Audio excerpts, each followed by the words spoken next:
Okay, just go ahead and you feel comfortable looking at me if you don't Okay, want to look right into the okay, camera. You can all even right. turn your chair if you want, so you don't feel like you have to look right into it. How's that? Yeah. Okay, how's that? My name's Talia, And I'm Leilani. Okay. and we're here Good to morning. capture the journey for Northwest Indian College. And you could just start by introducing yourself. Okay. and- I'm Laurel Vermillion. I'm the president here at Sitting Bull College. Awesome. What do you think about the event that's going on today? You know, I'm really very honored. Very honored and very excited. I woke up this morning and I was thinking about it. I thought, oh my gosh, this is such an honor. I'm so excited that this poll that's, making its journey across the whole United States is actually going to stop on our campus. Yeah. So I was very, very honored and very pleased. But I think it's our way, going to be our way of adding to this, because from what I understand, the poll will be stopping in different places for them to do a blessing in their own traditional ways. And so I think it's our opportunity to be a part of this journey, and it's really very exciting for us. I know we've got people here that that will do a really good job, and I think they're also very honored to be a part of this. So. Sorry, I got distracted there for a second. Oh. That person. So we're going across the country to spread the message about protecting sacred places and traditional knowledge. What is your take on that? Like, just about preserving knowledge, even from your area or your own perspective, if that question makes sense. Okay, I'll try to answer that as far as I understand. Yeah, the okay? way I want it to be, like, the way Okay. you understand it, like what your truth is in this Okay, area.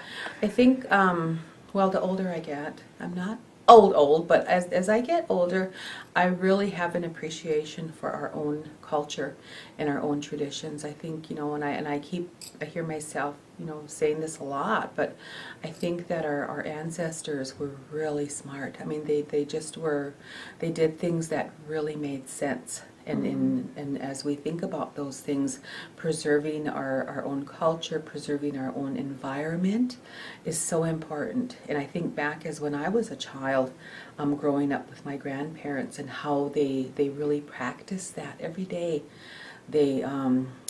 The environment was important to them. Even when we went to dig wild turnips, my grandmother and I, when we would dig the turnip, she'd make sure that we, after we took the turnip out, that I put the ground back the way it was and pat it down. Just simple little things like that that I learned as a child in taking care of Mother Earth and in the environment. And I think sometimes we get away from that. We get caught up in the fast world, the assimilation of the Western world, and we forget about those kinds of things. So these things, I think that we're doing, this poll, totem pole that's coming and making its journey, I think is really important for us to take a little bit of time, stop and think about our own culture and our own traditions and how important it was for us to practice those things. While I've been on this journey, I've just been thinking a lot about like the exhibit that the National Library of Medicine's putting together. If you had any advice to them, I don't know if they'll even end up seeing this video, but advice to them about really making what they're collecting accessible to like Native communities, even just any Native community, because I don't know how accessible they're making it, but Okay. what is your take on that? Like, if you had some kind of advice. Okay, I guess I didn't think about that, or I didn't even, didn't think about it at all. But the only advice I would have is to make sure that there is, and now we have media available to us, so even maybe to do a video, and I don't know how familiar or unfamiliar you are with like the IHS clinics. I know in the IHS clinic in McLaughlin where I live, if you go into the clinic, you can sit in the waiting room and they have these videos that are running. And if they could even make a video and send it to these clinics, because all of the people then, the enrolled members of our tribe, go to either the Fort Yates Clinic here or the McLaughlin Clinic in South Dakota. And so if they had a video there that would show about this, show what's available, people that are sitting there waiting to see the doctor can see that. And it'll play, it plays over and over and over again. And they have information about the diabetes program.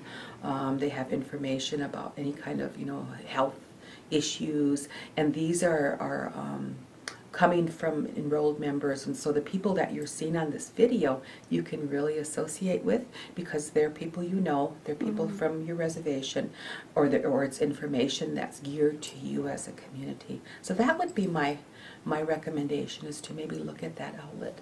Okay, that's a really good idea. Thank you. I have one more question that kind of goes back to what you were talking before.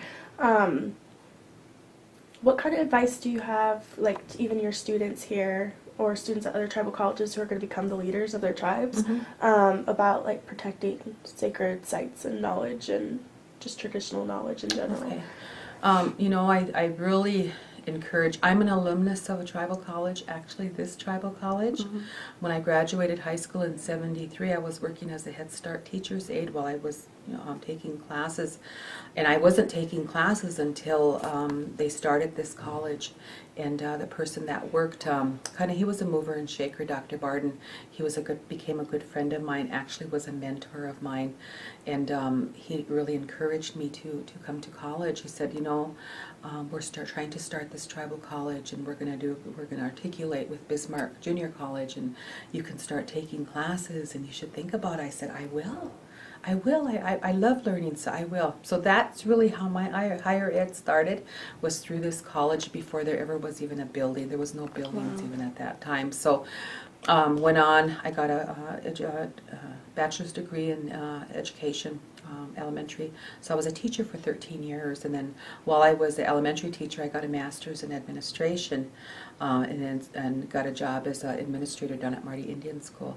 And then came back here to this college in 1995 as the Vice President of Academic Affairs, and have been here since. And then I got a PhD in '05, and then became president in '06. So I have a long kind of a history of tribal colleges, and so my heart is here, and my heart is with the tribal colleges. And what I tell our students, I tell them at every graduation ceremony, I tell them, you know what, you could go anywhere.